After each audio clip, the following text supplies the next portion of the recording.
I can't tell you how many times we and some people that we talked with tried to order a specific wine and they said, oh, we don't have that one right now. It is Sunday, April 2nd, 2023, and on this week's edition of Sunday Sofa Time, we're talking about how much money I spent on my Royal Caribbean cruise.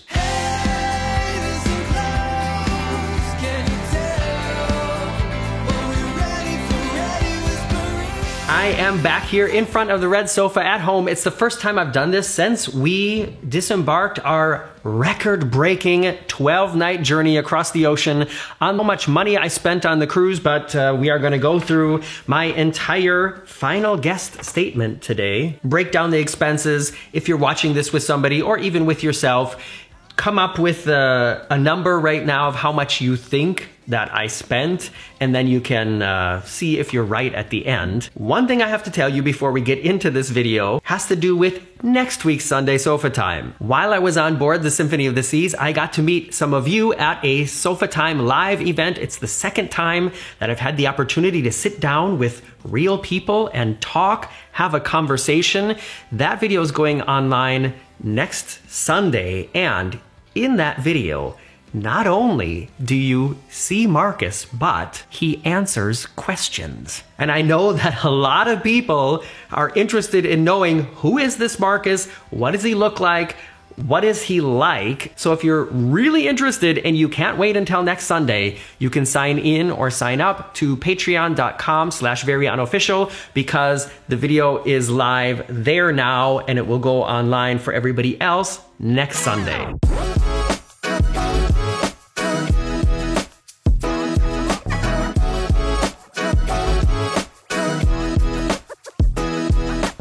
All right, let's get into the expenses on this trip. We left Miami, we had more than a week of sea days, and I think that cruise lines usually bank on making a lot of money on transatlantic journeys just because nobody's leaving the ship to go do something else. 9 days, or I think did we even have 10 days at sea?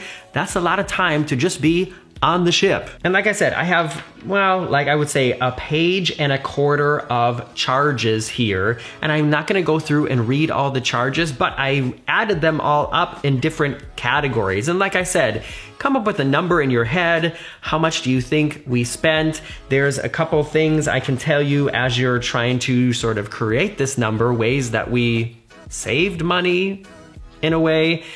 One of them is we brought some bottles of our own wine on board the ship.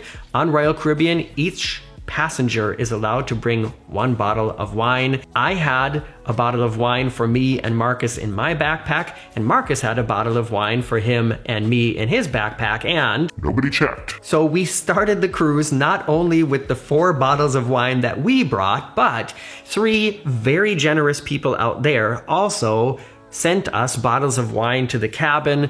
I think by now, I know who all of you are. Really, really appreciated it. But so I'm gonna go through some categories here that I added up, and we're gonna go from what I spent the least amount of money on to what I spent the most. I wanna come up with a number. Which of those categories do you think I spent the most money on? I'll tell you, it definitely wasn't extra tips. That doesn't mean that I'm not a tipper, but when you're on a cruise, and I know that a lot of you know this, there are daily gratuities added to your bill every day, and then they're divided among the cruise crew, and that's like an extra bonus that they get. And so I think the crew is also really happy when the ship is almost full. And on this cruise, there were over 5,300 passengers, I think, coupled with the over 2,000 crew, and that is how we broke a world record. This was the most people to ever do a transatlantic crossing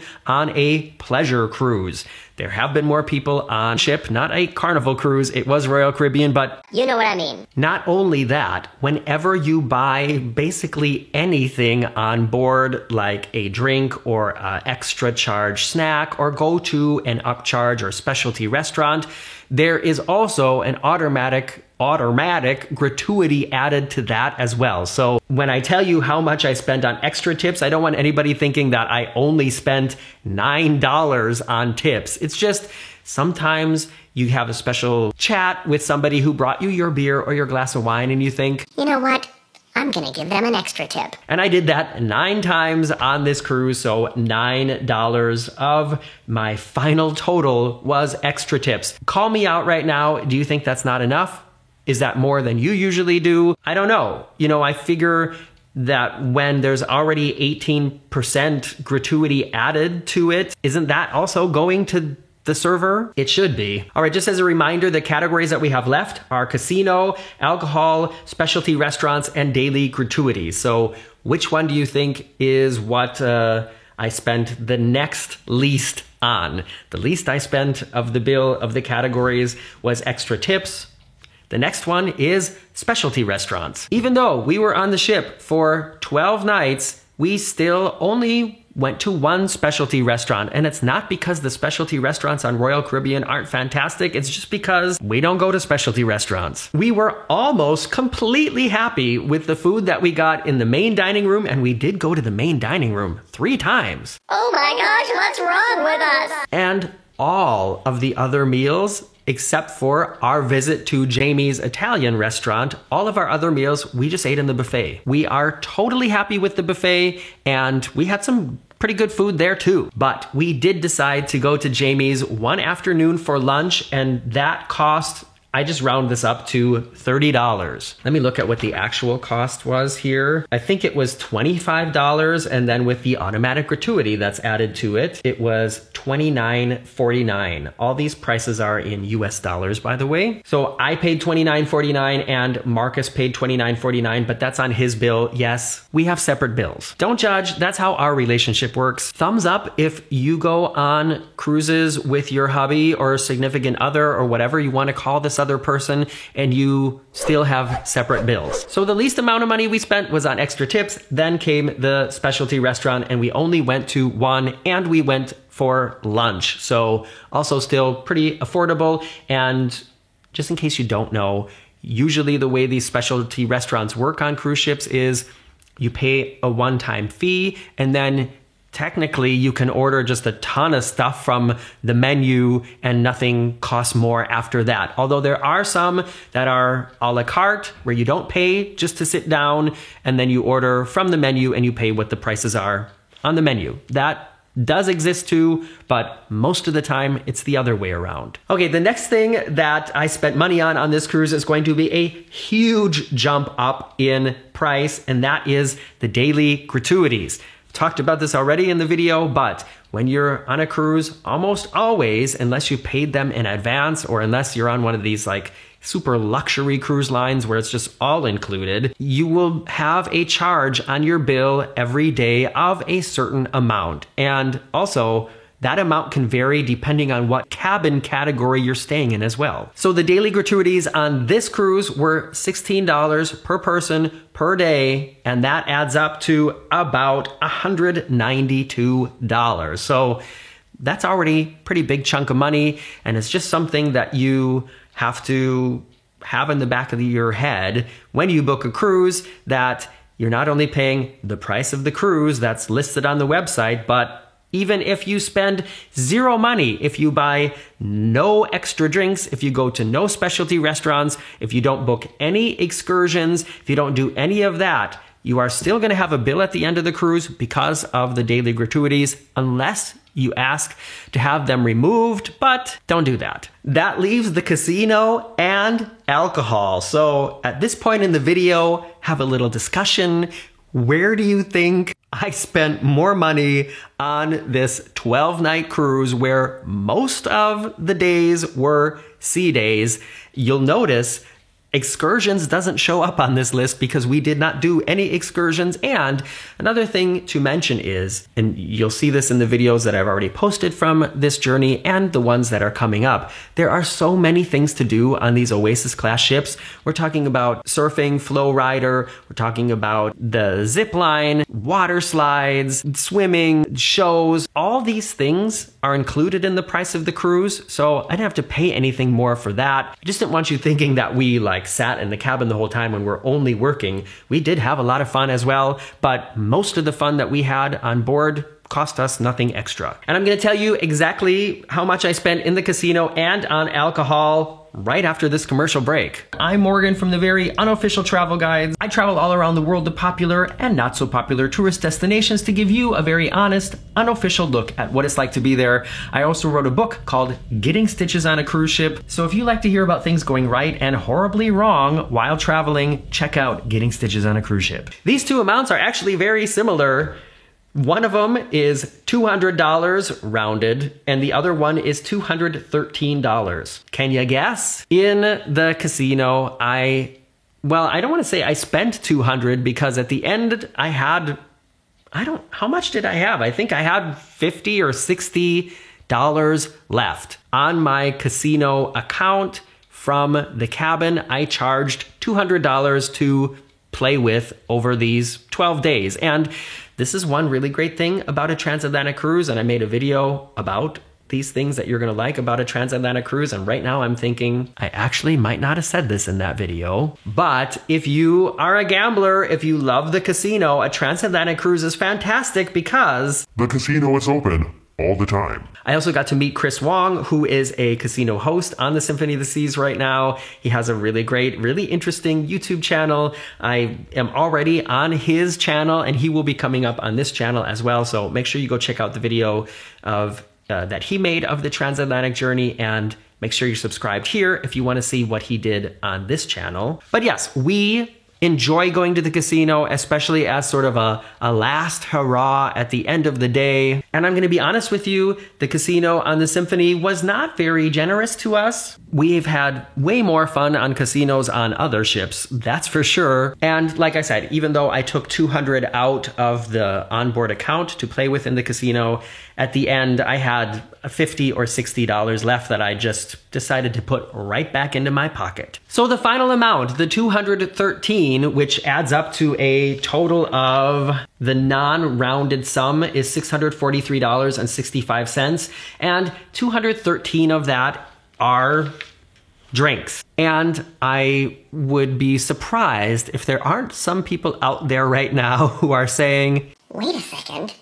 Didn't they have 7 bottles of wine? How did he still spend $213 on drinks? Well, first of all, sea days. Second of all, remember, 4 of these bottles of wine are bottles that Marcus and I brought with, that we just sort of haphazardly bought in Miami, and one of them was not enjoyable and we didn't finish it. But honestly, if we both had a glass of wine from our collection with dinner and then another glass of wine in the casino at night from our collection, 7 bottles of wine between 2 people over the course of 12 days, that it can go quickly. I don't know.